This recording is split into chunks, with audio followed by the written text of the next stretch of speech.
नमस्कार, मैं हूं पंकज पंडित और आप देख रहे हैं पॉलिटिक्स बाजी। जी हां, समाचार फर्स्ट टू द पॉइंट का एक नियमित कार्यक्रम जिसमें आप सब लोगों का प्यार और आशीर्वाद हमें लगातार मिल रहा है। पॉलिटिक्स बाजी में हम बात करते हैं पूरे प्रदेश के राजनीतिक घटनाक्रम की। तो आज पूरे प्रदेश में क्या क्या हुआ, लेकिन सबसे पहले कि कांग्रेस के आखिर दोनों संसदीय सीटों पे प्रत्याशी आ गए हैं। दोनों संसदीय सीटों पे कांग्रेस ने पिछले कल जो है अपने प्रत्याशी घोषित कर दिए थे। कांगड़ा में उन्होंने सबको चौंकाते हुए अचानक 2 दिन में नाम आया आनंद शर्मा का, और आनंद शर्मा को जो है वो कांगड़ा संसदीय क्षेत्र से प्रत्याशी उतारा है। जबकि सतपाल रायजादा जो सबसे पहले प्रत्याशी थे, उन्हीं पे कांग्रेस ने आखिरी दांव लगाया है। उसी के साथ आज कंगना जो थी वो आज अपने दौरे पे थी, और कंगना ने आज विक्रमादित्य पर जो है वो वार किया है, और विशेष तौर पे उन्होंने याद किया है पूर्व मुख्यमंत्री वीरभद्र सिंह जी को। और वीरभद्र सिंह जी से उन्होंने विक्रमादित्य के बयानों को जोड़ते हुए कहा कि वो भले ही विक्रमादित्य को क्षमा करते, लेकिन उन्हें सत्ता नहीं मिल सकती। वहीं दूसरी तरफ जयराम ठाकुर भी एक बार फिर से अपने चिरपरिचित अंदाज में उन्होंने हमला बोला, वही सरकार बदलने की बात की। सुखविंदर सिंह सुक्खू, आज सुखविंदर सिंह सुक्खू ने जयराम ठाकुर को कहा कि आपका मैथ बहुत कमजोर है, और साथ ही उन्होंने जो यहाँ से कांगड़ा संसदीय क्षेत्र से जो प्रत्याशी है आनंद शर्मा, उनका भी स्वागत करते हुए कहा कि जो बड़े नेता होते हैं इनका क्षेत्र नहीं होता है। उन्होंने नरेंद्र मोदी का हवाला देते हुए बताया कि वो तो हिमाचल थे आनंद शर्मा, साथ ही उन्होंने कांगड़ा के लिए क्या क्या किया है, इस बारे में भी सुखविंदर सिंह सुक्खू ने जानकारी दी। तो आइए पॉलिटिक्स बाजी में सारा दिन भर की जितनी भी राजनीतिक हलचल है उस पर आपसे सिलसिलेवार बात करते हैं। आइए सबसे पहले हम लोग चलते हैं आनंद शर्मा पर। आनंद शर्मा लगभग 42 सालों तक राष्ट्रीय राजनीति में एक बड़े नेता रहे हैं। 42 सालों बाद पहली बार चुनावी राजनीति में उतर रहे हैं। उनका चुनावी राजनीति में अनुभव मात्र एक विधानसभा चुनाव है। एनएसवाई के दौर में भी शायद उन्होंने चुनाव लड़ा है, जहां तक मुझे जानकारी है। हो सकता है ये ठीक हो गलत हो, लेकिन एनएसवाई के भी वो नेता रहे हैं। उनका ज्यादातर संबंध शिमला से रहा है, और अब वो कांगड़ा संसदीय क्षेत्र से कांग्रेस ने बतौर प्रत्याशी उतारा है। आनंद शर्मा किसी परिचय देने की जरूरत नहीं है, बहुत बड़े नेता हैं। प्रदेश का राज्यसभा में प्रतिनिधित्व कर चुके हैं, 2 बार केंद्रीय मंत्रिमंडल में रह चुके हैं, और विदेश मंत्रालय से लेकर के कॉमर्स मंत्रालय जैसे बड़े और भारी भरकम मंत्रालयों को संभाल चुके हैं। विदेश नीति में उनकी बहुत पकड़ है और बहुत प्रखर वक्ता है। उनको यहाँ पे उतारा है। उनको उतारने के साथ ही कांग्रेस में एकदम से जो है वो एक सन्नाटा सा नजर आ रहा है, और अब पूरे कांग्रेस के जो विधायक है उनकी जवाबदेही जिम्मेदारी बन गई है कि वो आनंद शर्मा के चुनाव कैंपेन को उठाएं। और आनंद शर्मा शुक्रवार को उम्मीद है कि वो कांगड़ा पहुंचेंगे, और कांगड़ा आने के बाद उनका पहला बयान क्या होगा इस पर भी हमारी नजर रहेगी। लेकिन जैसे ही आनंद शर्मा की एंट्री होती है, तुरंत प्रभाव से सुखविंदर सिंह सुक्खू ने आते हुए उसका स्वागत करते हुए कहा कि आनंद शर्मा एक बहुत बड़े स्ट्रेचर के नेता है। यदि वो लोकसभा में जाते हैं तो प्रदेश के बड़े मुद्दे जो है वो उठा सकते हैं। साथ ही उन्होंने भाजपा पर भी हमला करते हुए कहा, क्योंकि भाजपा ने उन पर वार किया है कि उन्हें बाहर से इंपोर्ट करना पड़ा है कैंडिडेट। उन्होंने कहा बड़े नेताओं के कोई भी क्षेत्र नहीं होते। नरेंद्र मोदी भी गुजरात के होने के बावजूद वो कहाँ से चुनाव लड़ते हैं, वाराणसी से चुनाव लड़ते हैं। तो ये तो हिमाचल के हैं। तो आइए सबसे पहले देखते हैं आनंद शर्मा के बारे में क्या कह रहे हैं हमारे मुख्यमंत्री सुखविंदर सिंह सुक्खू। हमारे राष्ट्रीय नेता श्री आनंद शर्मा जी को कांगड़ा से प्रत्याशी बनाया गया है, जिनकी राष्ट्रीय स्तर पर एक पहचान है, और लोकसभा में राज्यसभा में रहते बहुत अच्छा मुद्दों को लेकर अच्छा वक्तव्य देते हैं, बहुत अच्छे वक्ता है। और जो भारतीय जनता पार्टी ये प्रचार कर रही है, उन्हें ये देखना चाहिए जो राष्ट्रीय नेता होते हैं। हम मोदी जी गुजरात के बाद वाराणसी से लड़ने आए हैं, आनंद शर्मा जी तो हिमाचल के हैं, और हिमाचल के बाद वो शिमला के रहने वाले और कांगड़ा से लड़ने आए हैं, और कांगड़ा संसदीय क्षेत्र को उन्होंने बहुत कुछ दिया है। फैशन टेक्नोलॉजी का इंस्टीट्यूट उन्होंने कांगड़ा में दिया, रीजनल सेंटर टी बोर्ड से उन्होंने पालमपुर में स्वीकृत करवाया और 150 करोड़ रुपए की लागत से इंडस्ट्रियल पार्क डेवलप करने के लिए उन्होंने कमर्स मिनिस्ट्री में रहते हुए पैसा दिया। इसका क्षेत्र से और हिमाचल प्रदेश को बहुत फायदा होगा। जिस प्रकार की मदद हमको केंद्र सरकार से चाहिए, जो पिछले आपदा के समय हमें केंद्र सरकार से कोई स्पेशल रिलीफ पैकेज नहीं मिला, और लोकसभा में अगर आनंद शर्मा जी जीत कर जाएंगे तो ऐसे मुद्दे वो जोर जोर से उठाएं। तो ये बयान था सुखविंदर सिंह सुक्खू का, और उन्होंने गिनाया कि आनंद शर्मा ने कांगड़ा के लिए क्या क्या किया है। उन्होंने लोगों की मेमोरी को रिफ्रेश करने की कोशिश की कि कांगड़ा का निफ्ट हो या आपका टी बोर्ड का ऑफिस हो पालमपुर में, और आईटी पार्क जैसे महत्वपूर्ण जो ये हमारे संस्थान हैं, इन सबको देने में आनंद शर्मा का बहुत अहम योगदान है। अब देखते हैं कि आनंद शर्मा, उनका विजन, उनकी बात, उनके काम और ये 14 महीने की सरकार, इन सबको किस तरह से जनता के बीच में पहुंचाया जाएगा और किस तरह का टक्कर दी जाएगी भाजपा को। इसको देखने के लिए लगभग 1 महीने तक आप लगातार हमसे जुड़े रहिए और डेली अपडेट करते रहेंगे। लेकिन भाजपा का इस पर पलटवार भी आ गया है। भाजपा के प्रवक्ता रणधीर शर्मा ने आज कहा है कि कांगड़ा में एक तरफ भाजपा के पास मजबूत उम्मीदवार है तो वही कांग्रेस के पास मजबूर उम्मीदवार है। उन्होंने उम्मीदवारी पर सवाल खड़ा करते हुए कहा कि कांग्रेस को क्या जरूरत पड़ गई कि उन्हें कांगड़ा चंबा से नेता नहीं मिला, उन्हें और जगह से इंपोर्ट करना पड़ा। तो आइए बयान सुनते हैं रणधीर शर्मा का। कि कांग्रेस पार्टी के पास कांगड़ा संसदीय क्षेत्र से कोई ऐसा नेता नहीं था जो हमारे उम्मीदवार का मुकाबला कर सके, इसलिए उनको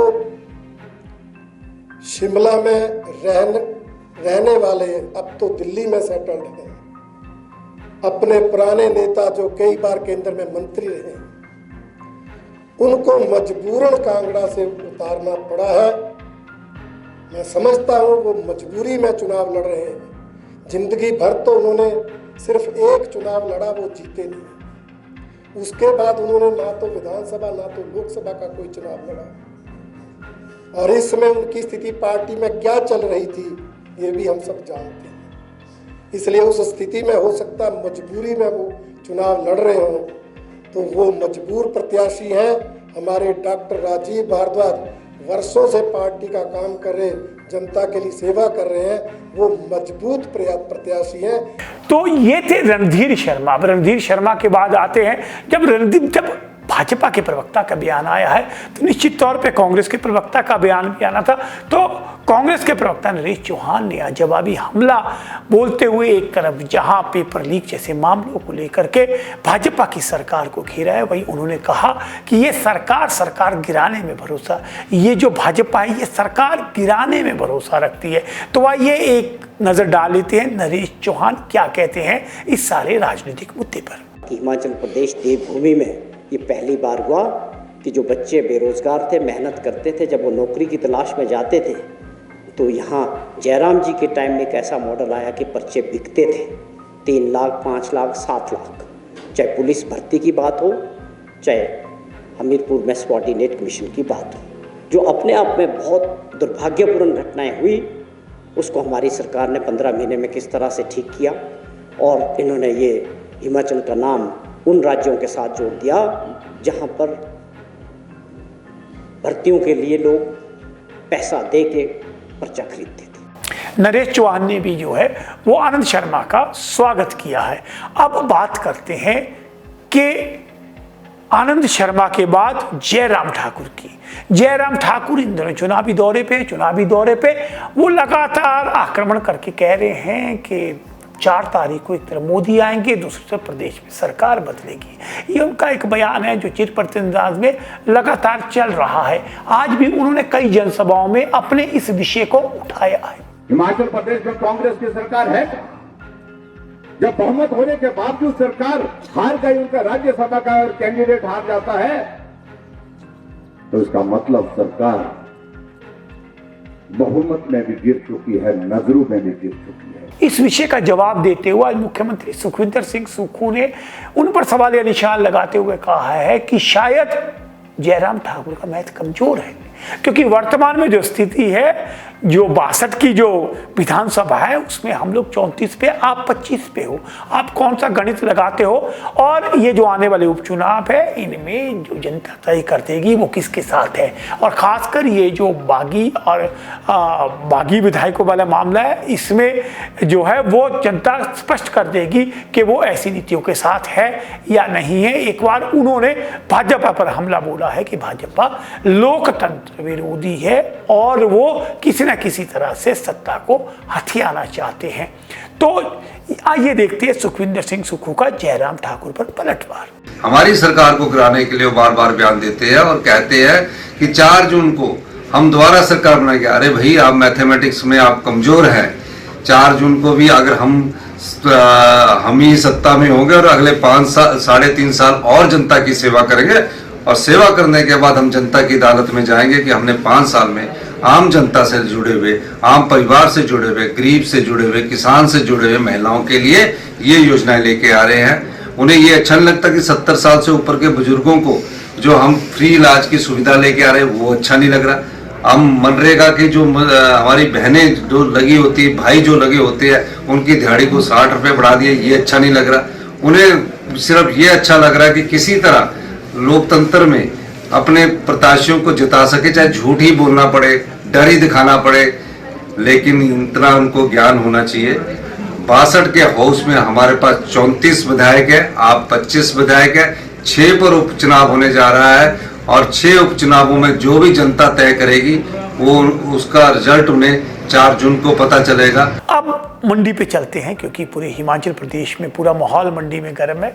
एक बार फिर से विक्रमादित्य सिंह और कंगना आमने सामने है, लेकिन इस बार कंगना ने पहली बार, अब तक वो आक्रमण करती रही हैं परिवारवाद सब पर, लेकिन आज उन्होंने वीरभद्र सिंह का सहारा लेते हुए कहा कि अगर आज स्वर्गीय वीरभद्र सिंह, उन्होंने पूजनीय शब्द विशेष तौर पे लगाया है कि आज अगर वीरभद्र सिंह होते तो वो सबसे ज़्यादा दुखी होते कि एक हिमाचल की बेटी के साथ इस तरह की भाषा में बात की जा रही है। साथ ही उन्होंने कहा कि ये जो बातें हैं विक्रमादित्य सिंह की वो उन्हें क्षमा कर सकती है, लेकिन सत्ता में हिस्सेदारी उन्हें नहीं मिलेगी। आइए आपको सुनाते हैं वो बयान कंगना का जो उन्होंने विक्रमादित्य पर निशाना साधते हुए बोला है। परम पूजनीय वीरभद्र जी होते तो उनका दिल कितना दुखता कि हमारी बेटी को कहा कि वो अपवित्र है, और वो निश्चय ही टीका जी को डांट लगाते और बोलते कि तू अपनी बहन से माफी मांग। लेकिन आज उनको ऐसा बोलने वाला, उनको समझाने वाला कोई नहीं है। कोई बात नहीं, हम उन्हें क्षमा कर देते हैं, लेकिन दोस्तों इस भाव में आकर हम उन्हें सत्ता तो नहीं दे सकते। उन्हें क्षमा तो मिल सकती है मगर सत्ता नहीं मिल सकती। कंगना रनौत के इस बयान के बाद आइए अब आपको ले चलते हैं इसका जवाब पलटवार जो विक्रमादित्य सिंह ने आज एक बार फिर से कंगना को कहा है, तू इधर उधर की बात मत कर। आइए बात करते हैं कि आपका विजन क्या है। एक बार फिर से उन्होंने खुली चुनौती दी है, उन्हें सार्वजनिक बहस की। आइए विक्रमादित्य ने किस तरह से जवाब दिया है कंगना का। और मैंने बड़े क्लियर तरीके से अपनी विजन को लोगों के बीच में रखा है, चाहे वो एक मंडी जिला का है, चाहे वो पूरे संसदीय क्षेत्र का है, चाहे वो प्रदेश का है। और हम इन्हीं मुद्दों के ऊपर जो है वो लोगों के बीच में जाएंगे। अब अगर कोई अमर्यादित भाषा इस्तेमाल कर रहा है और ख़ास करके बॉम्बे से आकर कर रहा है तो उसके बारे में मैं क्या कह सकता हूँ। मैं उनको नमस्कार ही कहता हूँ। और वो ऐसे भी सैलानी है, टूरिस्ट है, अभी कुछ समय के लिए यहाँ पर आए हैं, चुनावों के समय में आए हैं, मौसम अच्छा है और अलग अलग जगहों में जा रहे हैं। जब चुनाव खत्म हो जाएंगे तो ये वापस मुंबई चले जाएंगे। और अब बात करते हैं अनुराग ठाकुर की। अनुराग ठाकुर आज अयोध्या गए हैं। राष्ट्रपति महोदय का भी आज राम मंदिर का दौरा था, अनुराग ठाकुर भी इस दौरान वहां पहुंचे थे। उन्होंने भी पूजा अर्चना की है। एक बार फिर से उन्होंने राम के मुद्दे पर कांग्रेस को घेरा है। तो अनुराग ठाकुर चिर परिचित अंदाज में जिस तरह से वो नजर आते हैं कांग्रेस पर हमलवार, उसी तरह से उन्होंने आज अयोध्या राम मंदिर से ही कांग्रेस पर जोरदार हमला बोला है। जो लोग राम जी के अस्तित्व पर प्रश्न चिन्ह उठाते रहे, राम सेतु पर प्रश्न चिन्ह उठाते रहे, अपनी पार्टी के वकील रामलला को मुकदमा हराने के लिए खड़े करवाते रहे, जिनका लगातार प्रयास रहा कि राम मंदिर ना बने, वो राम मंदिर की प्राण प्रतिष्ठा पे भी नजर नहीं आए, उसके बाद भी नजर नहीं आए। ऐसे नेताओं से मैं ही कहूँगा जितनी मर्जी चादरें चढ़ा लो, आना राम जी के चरण में ही पड़ेगा। आज आपने रामलला जी से क्या मांगा? देश में एक भारत श्रेष्ठ भारत जो मोदी जी की कल्पना है, हम उसको बढ़ाते रहें। भारत को आगे बढ़ाने के लिए हम सब लोग अपनी तरफ से प्रयास करेंगे और श्री राम जी के आशीर्वाद से विकसित भारत का निर्माण करेंगे। जो राम जी को लाए हैं, जनता उनको लाएगी। तो ये थे अनुराग ठाकुर। और आज की सबसे बड़ी ब्रेकिंग है कि जो बात उठ के आ रही है कि सिद्धू मूसेवाला मामले में जो गोल्डी बराड़ थे, उनका यूएसए में गोलीबारी में जो है उनकी मौत हो गई है। अभी तक के वायरल ब्रेकिंग आ रही है। इस पर कहाँ तक इस पर पुष्टि जो है वो लगभग हो चुकी है और कौन सी गैंग इसके पीछे थी, इसके लिए डिटेल में आप हमारे समाचार फर्स्ट में जो है वो क्लिक करके इसकी खबर पढ़ सकते हैं। सबसे आखिर में बात करते हैं अमेठी और रायबरेली की। आज एक लिस्ट सुबह से जो है वो इंटरनेट पूरे के पूरे सोशल मीडिया पर वायरल हो रही है, जिसमें कांग्रेस की लिस्ट बताई गई है। अमेठी से राहुल गांधी और रायबरेली से प्रियंका का नाम दर्शाया गया है। हालांकि ये फेक लिस्ट है, लेकिन कांग्रेस कहीं ना कहीं से पिछले काफी अरसे से अमेठी और रायबरेली से राहुल गांधी और प्रियंका को उतारने की मांग कर रही है। इस मामले को पूरी तरह से कांग्रेस के राष्ट्रीय अध्यक्ष खड़गे के पास छोड़ा गया है। अब मात्र 2 दिन जो है अमेठी और रायबरेली में जो है वो नामांकन पत्र भरने के रह गए हैं। इन 2 दिनों में कांग्रेस वहां से किसको प्रत्याशी उतारती है, इस पर भी नजर रहेगी। लेकिन आज एक वायरल पत्र ने पूरा दिन जो है वो सोशल मीडिया पर जो है हंगामा मचाए रखा है। लेकिन देखते हैं क्या ये वायरल पत्र वाकई में सच होता है, क्या प्रियंका राहुल जो है अमेठी रायबरेली से उतरेंगे, ये कांग्रेस का कौन सा चेहरा वहां से किसको चुनौती देगा। हालांकि वरुण गांधी का नाम रायबरेली की भाजपा ने आगे किया था, लेकिन वरुण गांधी ने विनम्रता से कहा था कि मैं प्रियंका गांधी या गांधी परिवार के खिलाफ चुनाव नहीं लड़ूंगा। तो रायबरेली अमेठी में क्या होता है, इस पर भी हमारी नजर रहेगी। इस तरह की राजनीतिक हलचल के साथ और जो बड़े मामले होते हैं उनको लेकर के हम आपके बीच रोज आते रहेंगे। आप इसी तरह हमसे जुड़े रहिए, क्योंकि आप देख रहे हैं समाचार फर्स्ट टू द पॉइंट।